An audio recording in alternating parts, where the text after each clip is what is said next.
Hello students, my name is Rajshri, Assistant Professor, Department of History, MLV Government College, Bhilwara. हम बात कर रहे हैं प्राचीन भारत के इतिहास की और आज जिस टॉपिक पर हम डिस्कस करेंगे वो है कुमारगुप्त, महेंद्रादित्य एवं स्कंदगुप्त। ये दोनों ही शासक गुप्त वंश के प्रमुख शासकों में से एक हैं।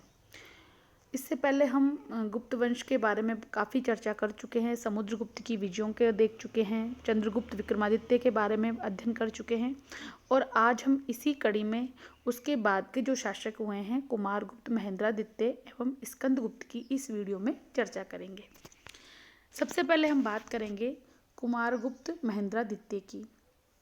इनका अगर हम टाइम पीरियड देखें तो पता चलता है कि 414 ईस्वी से 456 ईस्वी तक इन्होंने ये पद संभाला, अर्थात ये गुप्त साम्राज्य के शासक रहे। जब चंद्रगुप्त विक्रमादित्य की 414 ईस्वी में मृत्यु होती है तो उसके बाद उसका ज्येष्ठ पुत्र कुमारगुप्त प्रथम इस सिंहासन पर बैठता है। उनकी माता का नाम महादेवी ध्रुवस्वामिनी था। अगर जब हमें जो पुरातत्व से जो सिक्के मिले हैं कुमारगुप्त के टाइम के, उस पर उसकी अनेक उपाधियां अंकित हैं, जैसे महेंद्र, अश्वमेध महेंद्र, अजीत महेंद्र, महेंद्र सिंह, महेंद्र क्रमाजीत, महेंद्रादित्य आदि उपाधियों से पता चलता है कि उसका जो महेंद्रादित्य या महेंद्र उसका उपनाम था। इसके अलावा हमें उसके अभिलेखों में उसको जो उपाधि दी है वो है परम भागवत महाराजाधिराज, ये उसको कहा गया है। उसके शासनकाल में सिक्के बहुत अधिक मात्रा में मिले हैं और जो अभिलेखों के जो प्राप्ति स्थान है वो भी बहुत सारे हैं, मतलब अलग अलग जगह से हमें उनके अभिलेख मिले हैं और सिक्के मिले हैं।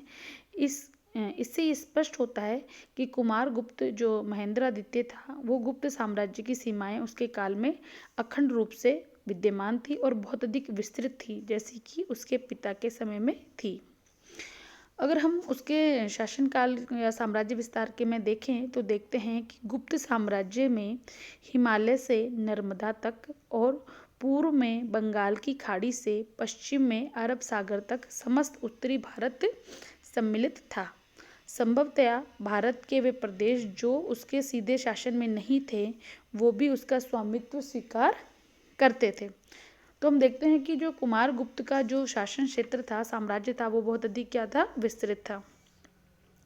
चूंकि हमें कुमारगुप्त की सामरिक विजयों का कोई विवरण प्राप्त नहीं होता है, उसके काल में अनेक अभिलेख मिले हैं लेकिन कहीं किसी में भी उसकी विजयों का वर्णन नहीं दिया है जिस प्रकार विजय समुद्रगुप्त ने और चंद्रगुप्त सेकंड ने की थी।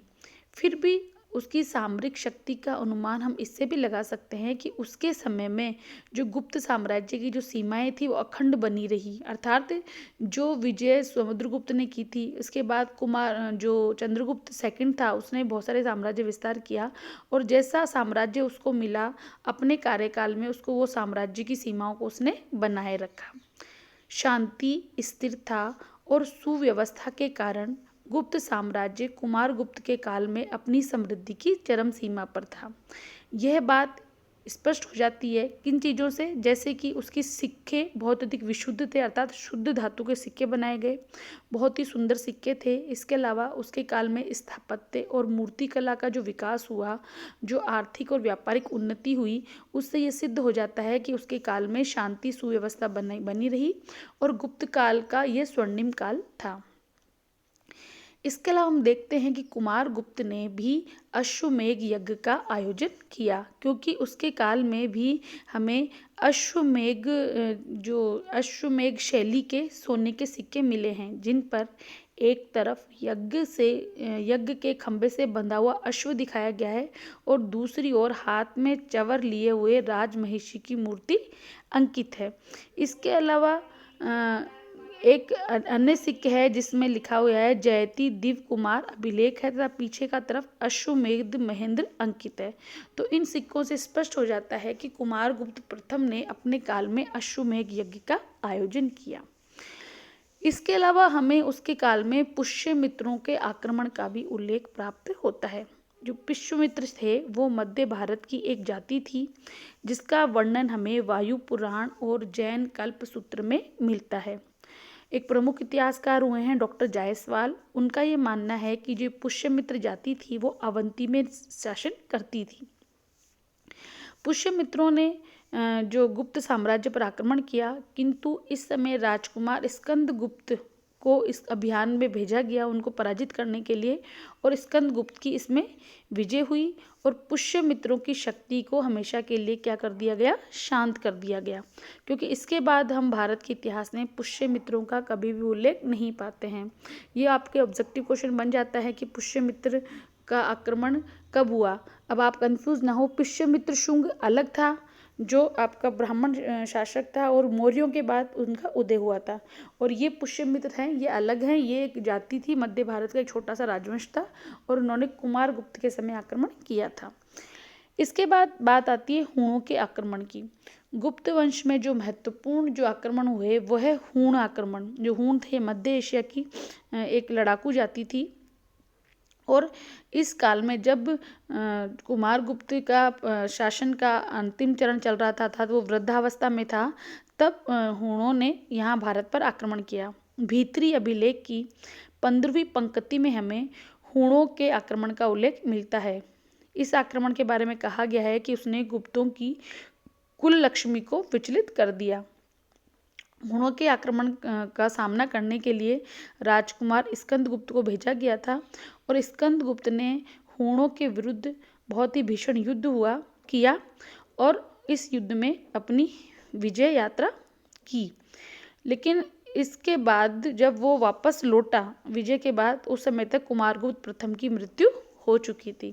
तो इस प्रकार हम देखते हैं कि कुमारगुप्त प्रथम ने अपने राज्य में जो जो भी संकट आए, जैसे हूणों का आक्रमण हुआ या पुष्यमित्रों का आक्रमण हुआ, उनको पराजित किया और अश्वमेध यज्ञ का भी आयोजन किया। हम देखते हैं कि कुमारगुप्त के हाथों जो वर्णन मिला है हमें, जो साहित्य या ऐतिहासिक स्रोत मिले हैं, उसमें किसी दिग्विजय का वर्णन हमें नहीं मिलता है। कुमारगुप्त वैष्णव धर्म का अनुयायी था, किंतु दूसरे धर्मों के प्रति भी उसमें बहुत अधिक सहिष्णुता का भाव विद्यमान था, क्योंकि उसके शासनकाल में बुद्ध मित्र ने भगवान बुद्ध की प्रतिमा स्थापित की। इसके अतिरिक्त कुमारगुप्त ने नालंदा में बौद्ध विहार का शिलान्यास किया। उसके राज्य में बुद्ध, शिव और सूर्य की पूजा होती थी। तो इससे स्पष्ट हो जाता है कि जो कुमारगुप्त था वो धार्मिक रूप से सहिष्णु शासक था। अब हम बात करेंगे स्कंदगुप्त की। अभी मैंने आपको बताया कि जब स्कंदगुप्त जो कुमारगुप्त का पुत्र था, जैसे ही वो हूणों पर विजय प्राप्त करके वापस अपने राजधानी लौटता है तो देखता है कि कुमारगुप्त की मृत्यु हो चुकी होती है। तो उसके बाद उसकी खुद वो गद्दी नशीनी उसकी होती है, और स्कंदगुप्त का जो कार्यकाल था वो था 455 ईस्वी से 467 ईस्वी। अनेक इतिहासकारों का मानना है कि जो स्कंदगुप्त गद्दी पर ना बैठकर उस समय पुरुगुप्त बैठा था, लेकिन जो बाकी के इतिहासकार हैं वो इस मत को नहीं मानते हैं, और अभिलेखों से भी स्पष्ट हो जाता है कि कुमारगुप्त के बाद स्कंदगुप्त ही गद्दी पर बैठा था। इसके अलावा मंजूश्री मूल कल्प जो बौद्ध ग्रंथ है वो भी जो कुमारगुप्त का उत्तराधिकारी स्कंदगुप्त को ही मानते हैं। जब हम अगर स्कंदगुप्त के कार्यकाल की बात करते हैं तो जो प्रथम बात आती है वो है उनका हूणों के साथ संघर्ष। हम बात कर चुके हैं कि जो हूण थे वो मध्य एशिया की एक खूंखार जाति थी, और वहाँ से ये लोग 4वीं-5वीं शताब्दी में 2 शाखाओं में बंटकर नए स्थानों की खोज के लिए निकले। तो ये हूणों की एक शाखा तो यूरोप की ओर चली गई और दूसरे ने ऑक्सस की घाटी में प्रवेश किया। यूरोप पर हूणों का आक्रमण बहुत ज़्यादा रहा और उसमें हूण विजयी रहे, और हूणों की दूसरी शाखा ने ईरान को अपने अधीन कर लिया, और उसके बाद उन्होंने भारत पर आक्रमण किया। स्कंदगुप्त को चूँकि अभी शासन पर वो बैठा ही था, इसलिए उसके लिए ये बहुत अधिक विपत्ति का टाइम था, और भीतरी अभिलेख के विवरण से मालूम होता है कि हूणों का आक्रमण बहुत ही विध्वंसकारी था। तो इसलिए इस समय हूणों को खदेड़ने का कार्य स्कंदगुप्त ने बहुत ही महत्वपूर्ण ढंग से किया, और जो हूणों की जो शाखा फारस में अपनी विजय प्राप्त कर चुकी थी वो भारत में अपनी विजय प्राप्त नहीं कर पाई और स्कंदगुप्त के आगे उसने घुटने टेक दिए। स्कंदगुप्त ने हुणों को रोककर भारतीय सभ्यता संस्कृति को बचाने के लिए महत्वपूर्ण अपना योगदान दिया। इसके अलावा हम देखते हैं कि इसी विजय के उपलक्ष्य में उसने भीतरी में भगवान विष्णु की एक मूर्ति स्थापित की और उसके मंदिर में विजय ध्वज भीतरी स्तंभ पर अपना लेख अंकित करवाया। इसके अलावा हमें जूनागढ़ लेख की 6ठी पंक्ति से भी मालूम होता है कि हुणों की शक्ति को कुचल दिए जाने के बाद भी उनका पश्चिम भारत पर खतरा निरंतर बना रहा। अतः स्कंदगुप्त ने इस चीज़ का बहुत अधिक अच्छे से ध्यान रखा और पश्चिम और पश्चिमोत्तर भारत के सभी प्रांतों में एक सुयोग्य गोप्ता की नियुक्ति की गई। गोप्ता किसे कहते हैं? प्रांतीय शासकों को। उसके अभिलेखों से मालूम होता है कि पश्चिम में सौराष्ट्र से लेकर पूर्व में बंगाल और उत्तर भारत में मध्य देश तक सभी प्रांत अक्षुण उसके राज्य में बने रहे। तो इससे स्पष्ट हो जाता है कि जो स्कंदगुप्त था उसके काल में भी जो विरासत उसने अपने दादा परदादाओं से पाई थी वो उसने अक्षुण बनाए रखी। अब हम बात करें उसके काल के मूल्यांकन की स्कंदगुप्त के, हम देखते हैं कि स्कंदगुप्त इस महान वंश का अंतिम महान सम्राट था। चंद्रगुप्त द्वितीय की तरह ही उसने भी विक्रमादित्य और देवराज की उपाधियां ली थी। जो स्कंदगुप्त था उसके सिक्कों में उसे कर्माजीत और कर्मादित्य भी कहा गया है। स्कंदगुप्त ने पर्णदत्त नाम के व्यक्ति को सौराष्ट्र देश का गोप्ता नियुक्त किया अर्थात प्रांतपति नियुक्त किया तथा पर्णदत्त ने अपने पुत्र चक्रपालित को गिरनार का नगरपाल नियुक्त किया। चक्रपालित के समय वर्षा काल में जो मौर्य काल में सुदर्शन झील का निर्माण करवाया था वो क्या हो गई, वो जिस झील से अशोक के राज्यपाल तुषार ने नहर निकलवाई थी वो खंडित हो गई। इस घटना से पूर्व 150 ईस्वी में भी उज्जैनी के महाक्षत्रप रुद्रदामन के समय भी ये झील का बांध टूट गया था और रुद्रदामन ने इसका जीर्णोद्धार करवाया था। चक्रपालित के समय में भी ऐसा ही हुआ और झील का पानी चारों तरफ फैलता चला गया। इस अवसर पर चक्रपालित ने राज्य तथा नगर की सुरक्षा के लिए अपने कर्तव्य का निर्वाह किया और इस झील का पुनर्निर्माण करवाया। सुदर्शन झील का पुनर्निर्माण होने पर चक्रपालित ने उसके निकट गिरनार के ऊपर चक्रभूत अर्थात चक्र धारण करने वाले नाम से विष्णु भगवान का एक विशाल मंदिर का भी निर्माण करवाया था। किसने? आपके चक्रपालित ने। स्कंदगुप्त अपने पूर्वजों की भांति विष्णु का ही उपासक था। विष्णु के साथ साथ अन्य देवी देवताओं की भी पूजा प्रचलित थी। ब्राह्मण धर्म के साथ साथ दूसरे धर्मों को समान रूप से राज्य की तरफ से पूरी स्वतंत्रता प्राप्त थी। स्कंदगुप्त के काहोम लेख के अनुसार ये स्पष्ट होता है कि मद्रगाम के एक जैन पंडित ने कहोम ग्राम में जैन तीर्थंकरों की 5 भव्य मूर्तियां स्थापित की थी। वो शांतिनाथ, आदिनाथ, नेमिनाथ, पार्श्वनाथ और महावीर। इससे स्पष्ट होता है कि वो धार्मिक सहिष्णु शासक था। वो विष्णु उपासक होते हुए भी उसने जैन धर्म को मतलब कि माना या अर्थात उनको किसी प्रकार की हानि नहीं पहुंचाई। स्कंदगुप्त ने अपने शासन के आरंभ में हुणों को भारत से खदेड़ दिया था, किंतु हिंदू कुश के दक्षिण में हुण इकट्ठे हो गए थे और ये एक स्थायी संकट के रूप में स्थापित था। स्कंदगुप्त के मिश्र धातु के सिक्कों से ये स्पष्ट हो जाता है कि पश्चिमोत्तर सीमा पर उसकी बाढ़ को रोकने के लिए अर्थात किसकी बाढ़ को? हुणों की बाढ़ को रोकने के लिए उसको बहुत अधिक धन खर्च करना पड़ा। लेकिन उसके बावजूद भी इन जो आंतरिक कठिनाइयाँ थी या जो बाह्य कठिनाइयाँ थी उसके बावजूद भी वो अपने साम्राज्य की रक्षा करने में समर्थ रहा। उसकी मृत्यु 467 ईस्वी के लगभग हो गई।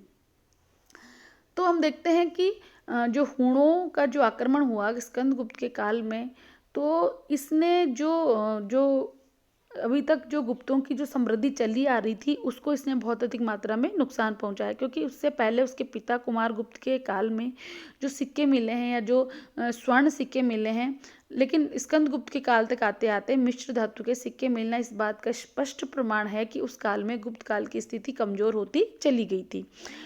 और ये देखते हैं कि स्कंदगुप्त के बाद ऐसा कोई यशस्वी सम्राट इस काल में नहीं हुआ। यद्यपि स्कंदगुप्त के बाद ये साम्राज्य नष्ट नहीं हुआ और आगे चल के लगभग 100 वर्ष तक ये गुप्त वंश चलता रहा, लेकिन इस काल में अनेक छोटे छोटे शासक हुए, लेकिन किसी भी शासक की इतनी अलग से कोई स्पष्ट उपलब्धि नहीं रही। हम देखते हैं कि जो जो उसके स्कंदगुप्त के उत्तराधिकारी थे, उनके समय में सौराष्ट्र तथा पश्चिमी मालवा गुप्त साम्राज्य से अलग हो गए और उसके उत्तराधिकारी थे वो कमजोर थे, इसीलिए बाहरी आक्रमणों के कारण गुप्तों की शक्ति क्या हो गई, क्षीण होने लग गई। स्कंदगुप्त के उत्तरकालीन जितने भी जो गुप्त राजाओं के अभिलेख मिले हैं या उनके सिक्के मिले हैं, उनसे ये स्पष्ट हो जाता है कि सौराष्ट्र और पश्चिमी मालवा के अलावा जो शेष प्रदेश था वो छठी शती के प्रारंभ तक गुप्तों के शासनाधिकार में रहा।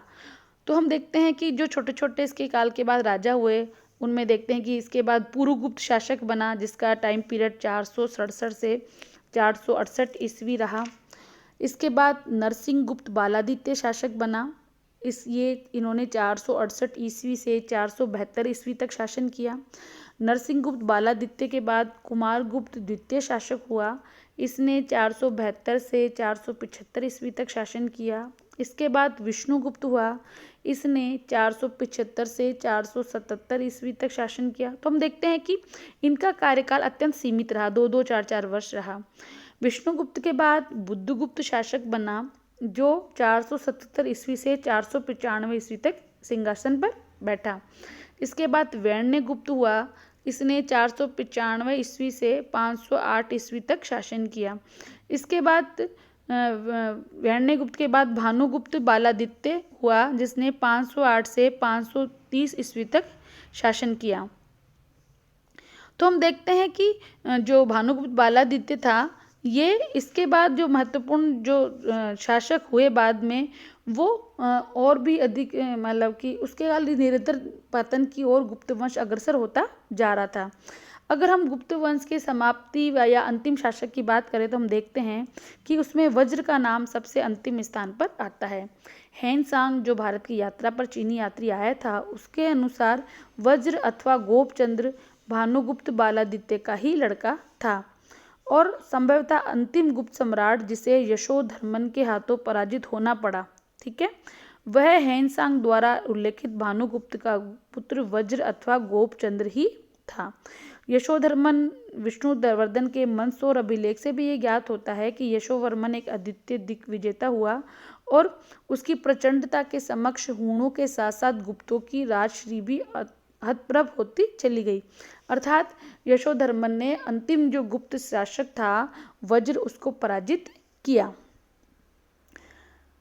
स्पष्ट है कि 534-535 ईस्वी तक गुप्त राजाओं का भी उत्तरी भारत के राज्यों पर कुछ न कुछ प्रभाव बना ही रहा। साथ ही हम देखते हैं कि दामोदरपुर ताम्रपत्र अभिलेख जो 544 ईस्वी था, उसमें भी एक गुप्त सम्राट का स्पष्ट उल्लेख मिलता है। इसके अलावा हम देखते हैं कि जो अन्य जो हमें अभिलेख या सिक्के मिले हैं, उनसे भी स्पष्ट हो जाता है कि 550 ईस्वी तक गुप्तों की सत्ता विद्यमान थी, पर उसके बाद पूर्णतः समाप्त हो गई और अब गुप्त साम्राज्य की जगह उत्तर भारत में 3 प्रमुख राजवंश उदित हुए। वो कौन कौन से थे? वो थे आपका मगध और मालवा का परवर्ती गुप्त राजवंश, दूसरा कान्यकुब्ज व जौनपुर के मोखरी राजवंश और तीसरा थानेश्वर और कन्नौज के पुष्यभूति। तो इस प्रकार हम देखते हैं कि गुप्त साम्राज्य जो परवर्ती जो अंतिम जो गुप्त शासक थे, जो अत्यंत जो किसी मतलब ज़्यादा योग्य नहीं थे और उनका कार्यकाल भी बहुत सीमित सा रहा, उस काल में धीरे धीरे उनकी अयोग्यता के कारण, दुर्बल उत्तराधिकार के कारण या बाहरी आक्रमणों के कारण धीरे धीरे गुप्त साम्राज्य क्या होता चला गया, विखंडित होता चला गया। मैं आपको पहले भी काफ़ी बार ये बता चुकी हूँ कि जो राजतंत्र होता है वो योग्य उत्तराधिकार पर ही टिका हुआ होता है। जैसे ही राजा की गद्दी पर कोई अयोग्य व्यक्ति बैठता है तो धीरे धीरे उसका साम्राज्य विनष्ट होने लगता है।